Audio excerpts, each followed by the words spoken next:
Let's have some fun with some Spurs Grizzlies offensive Spurs action. Western Conference Finals Game 1. I'm David Locke. You can follow me on Twitter at @LockedOnSports.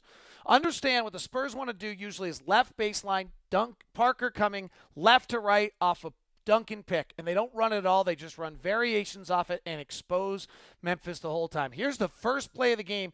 They get the action, but they do it differently. Usually it's a pick here from Duncan, and he rolls. Instead, they'll get the same action off this down screen. Here's Parker in the middle lane, kick out for a three.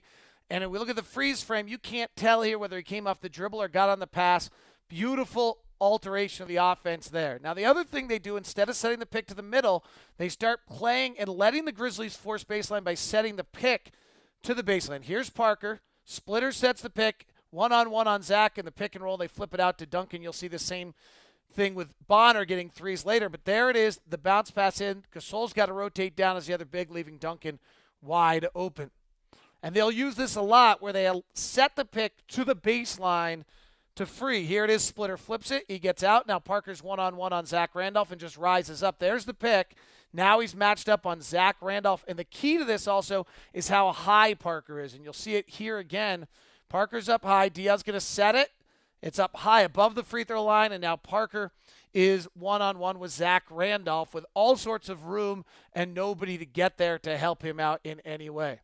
Bring it over on the near side here, Parker working, and again, it's a little bit different version of it, but it's basically the same thing as Duncan sets an unusual pick, but it lets Parker slide through. Gasol needs to be aggressive. Bayless is out of the play because of Duncan, and it gets a nice look there. Even with Ginobili, same thing with Dion. Now you have the mismatch on Zach Randolph by playing it to the baseline. Zach actually plays this fairly well, forcing Ginobili to the right because he's left-handed, but they sag in, and if it's not Bonner, it's going to be somebody else on that three. Parker comes around the far side. Nothing happens. Now watch out. This time, Green's just going to explode. They jump his outside shoulder, and Green just drives to the basket. And what's unusual here, they don't bring the other defender over with the pick as Duncan's there for it, but they go the other way, and with Kawhi Leonard in the corner, Tayshaun Prince can't leave him.